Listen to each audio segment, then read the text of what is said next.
Welcome बच्चों. In this session we will discuss about what is the need of vectors and what is the difference between scalar and vectors and so on. ठीक है. तो सबसे पहले हम सब बात करते हैं कि वेक्टर्स की जरूरत क्यों है पड़ी. अब यहाँ से जैसे मान लीजिए one dimensional motion in a straight line, अभी हम सब पिछले चैप्टर में डिस्कस किए हैं. तो मोशन इन स्ट्रेट लाइन अगर क्या है, ये मान लीजिए कोई रोड है, ठीक. अब यहाँ इस रोड पे अगर चल रहे हैं तो कितनी पॉसिबल डायरेक्शंस होंगी? यहाँ तो एक आगे, यहाँ तो एक पीछे, बस केवल दो. स्ट्रेट लाइन मोशन में केवल दो ऑप्शन है, या तो आगे जा रहा है या तो पीछे जा रहा है. बट वहीं अगर कहें कि ये प्लेन में कोई चीज मूव कर रही है तो कितनी डायरेक्शंस?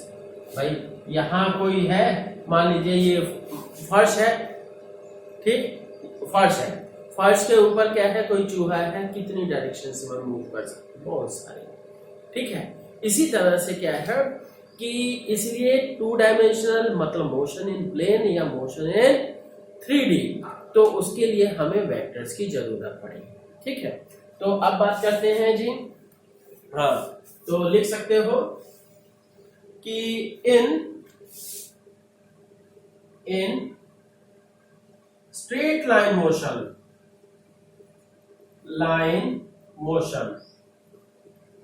क्या है? There are only two possible directions. There are only two possible directions. ठीक है, केवल दो पॉसिबल डायरेक्शंस है. ठीक. तो अब हाँ, two possible directions that is positive और निगेटिव, या आगे या पीछे. ठीक है. बट फॉर किसके लिए? फॉर ये मोशन इन प्लेन और स्पेस. ठीक है. स्पेस मतलब 3D. तो अब क्या है, मोशन इन प्लेन और ये space, there are so many possible directions.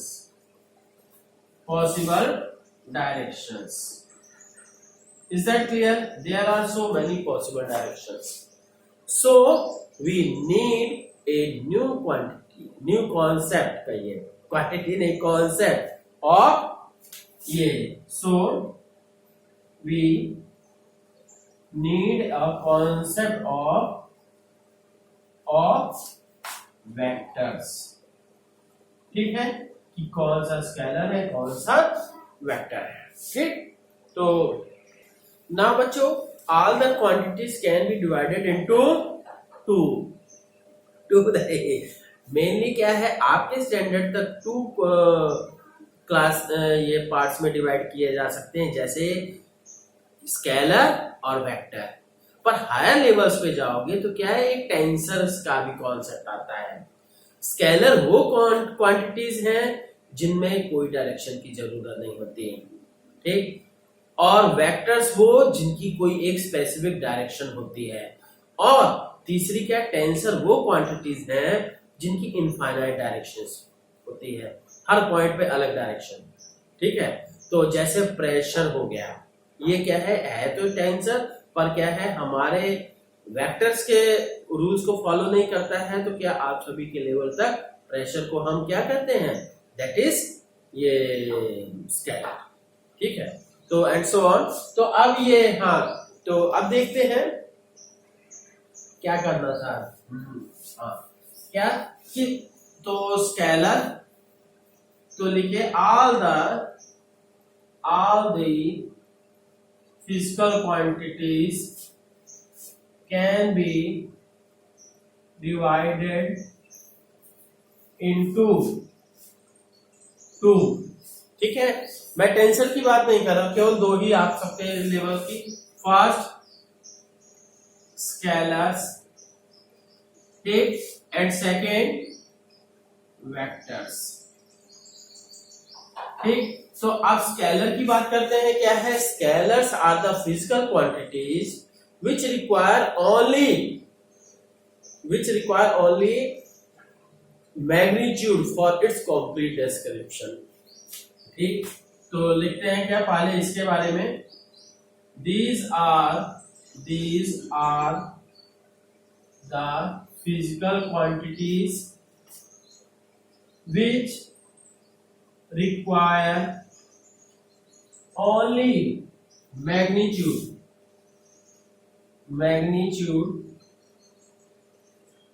for its complete description, पूरी डिस्क्राइब करने के लिए इसको केवल क्या जरूरत है? मैग्नीट्यूड की। एग्जांपल देते हैं जी, पहला एक कॉन्सेप्ट जान लीजिए, all fundamental physical quantities are scalar. All fundamental physical quantities, तो अब बच्चों मैं पूछता हूं, इलेक्ट्रिक करंट क्या है? स्केलर है। इलेक्ट्रिक करंट में डायरेक्शन होती है कि कहिएगा पॉजिटिव से निगेटिव, या है ना, पर क्या है, और इलेक्ट्रॉन्स का फ्लो निगेटिव से पॉजिटिव होता है, पर क्या है, ये वेक्टर्स के रूल्स को फॉलो नहीं करता है, तो इसलिए ये स्केलर है। इसी तरह से, और मेन ये भी कि ये फंडामेंटल फिजिकल क्वांटिटी है, ठीक है। Mass, length, time, luminous intensity, amount of substance, और ये क्या है, टेम्परेचर, और साथ ही साथ क्या, इलेक्ट्रिक करंट। ये तो एक इसी में कवर हो गया, ठीक। इसके बाद हम बात करते हैं क्या, डिस्टेंस, फिर स्पीड, डेंसिटी। ये सारी बच्चों बात हो रही केवल स्केलर क्वांटिटीज की, ठीक है। ऑल फंडामेंटल फिजिकल क्वांटिटीज, फिर डिस्टेंस हो गया, स्पीड हो गया, डेंसिटी हो गया, डेंसिटी के बाद क्या, वॉल्यूम हो गया, फिर प्रेशर, वर्क, एनर्जी, पावर, ठीक, और एंड ईटीसी। इसके अलावा भी बहुत सारी हैं, याद भी नहीं आ रही है ना, तो हो गया, आप सब और भी देखिएगा, है ना। तो अब ये सब हो गई मतलब स्केलर क्वांटिटीज। अब हम बात करते हैं कि अच्छा, जैसे पोटेंशियल वगैरह, है ना, इलेक्ट्रिक करंट तो बता ही दिया, और फिर बाकी भी और, हाँ। तो अब हम बात करते हैं क्या, वेक्टर्स की बात, ठीक है। वेक्टर्स क्या है देखते हैं। अब देखते हैं बच्चों वेक्टर्स क्या चीज है। हाँ, वेक्टर्स के बारे में, these are the physical quantities which require magnitude as well as direction for its complete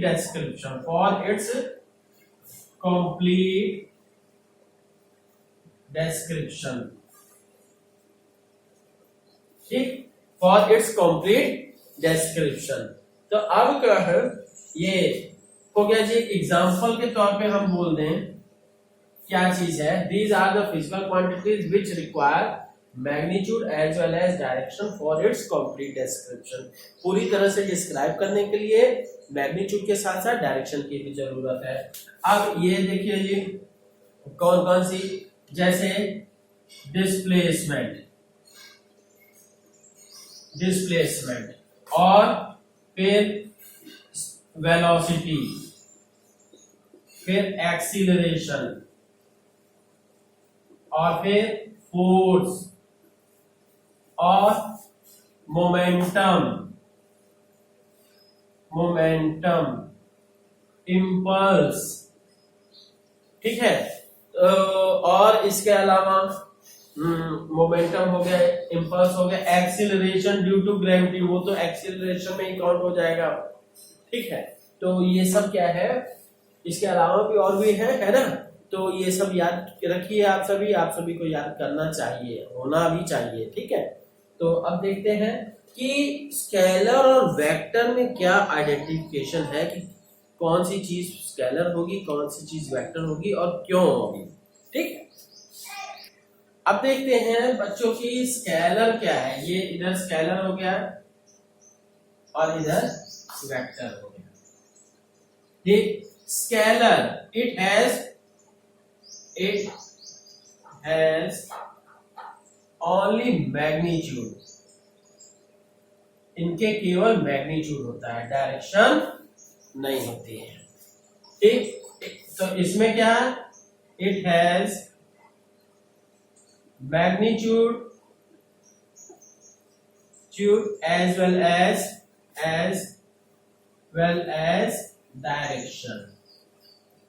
ठीक, और ये क्या है, इसमें के बेसिस पे हम देखेंगे अगर वेक्टर्स की कोई एक कंडीशन भी फॉलो नहीं होती है किसी क्वांटिटी के लिए, तो वो क्या है, स्केलर होगी। वेक्टर्स की सारी कंडीशंस फॉलो होना जरूरी है। अब दूसरी बात क्या है कि इट गिव्स रिजल्टेंट। ठीक, और ये क्या हुआ, it does not give resultant. ठीक, और नेक्स्ट क्या हो गया जी, third point, it gives resultant and it does not give resultant and it is added by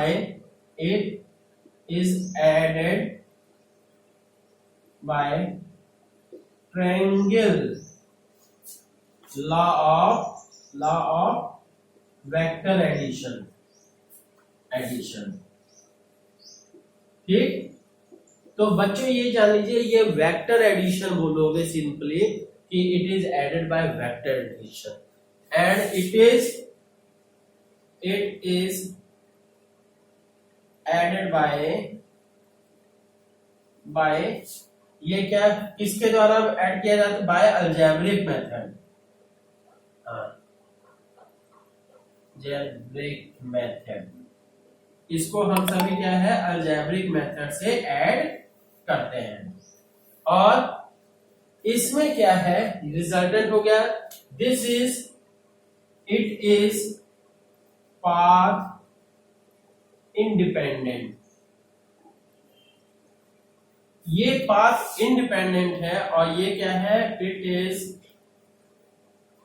path dependent. ठीक, 5 नंबर जी क्या हुआ, ये पाथ इंडिपेंडेंट है और ये पाथ डिपेंडेंट है। अभी इसके बाद क्या है कि it can be pointed in spatial sense. It can be pointed in spatial sense. ठीक, तो ये क्या हुआ जी, it can't be pointed in spatial sense। ठीक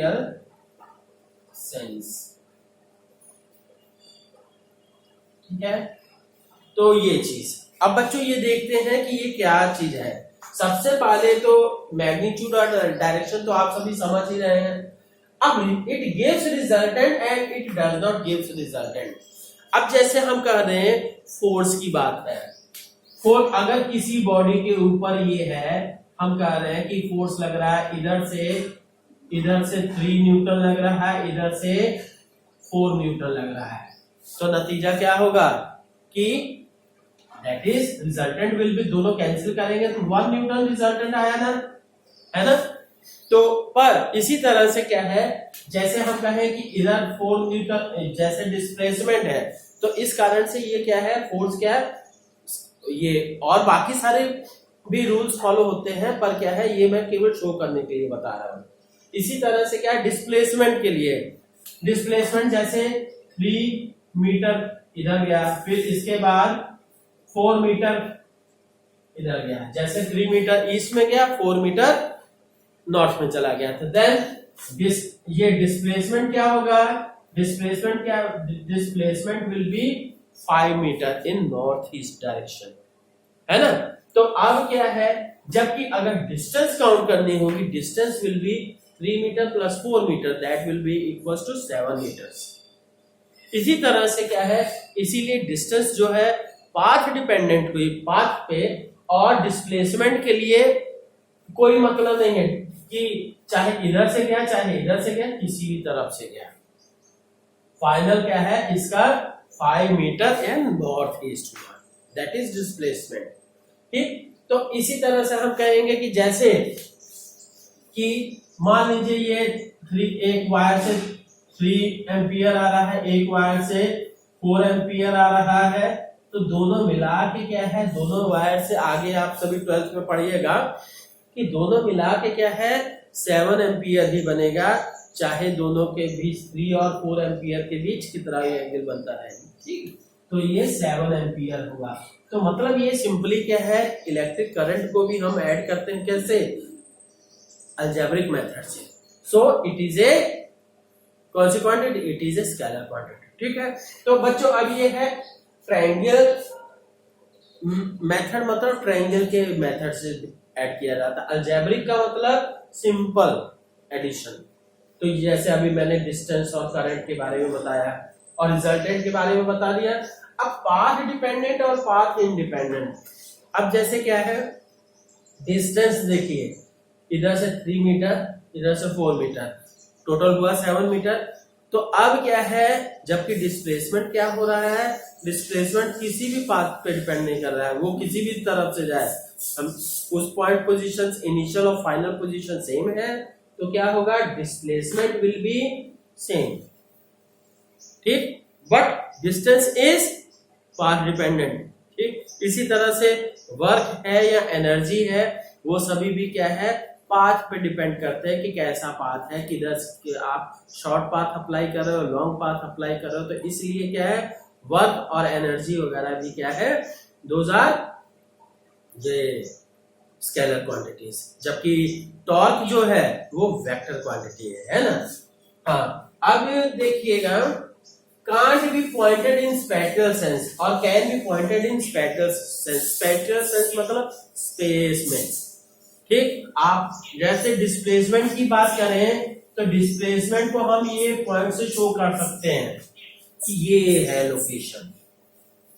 ठीक, पर क्या है स्केलर को हम किसी एक भी पॉइंट से शो नहीं कर सकते हैं। स्केलर को 7 मीटर शो करने का मतलब ये पूरा पाथ बताओ कि यहां से यहां तक क्या है 7 मीटर है, पर अगर इनिशियल पोजीशन ये है हमारी, this one is the initial, this one is the final, initial ये है फाइनल ये है, तो हम यही कहेंगे कि ये हमारा जो है क्या है, ये हमारा ये क्या है फाइनल पोजीशन है, and this one is the displacement that is 5 metre in north east direction. तो बच्चों आशा करते हैं कि आप सभी को इसका कॉन्सेप्ट पूरी तरह से क्लियर हो गया होगा, है ना। और अगर कोई डाउट है तो बेहिचक आप सभी पूछें। ठीक है, थैंक यू।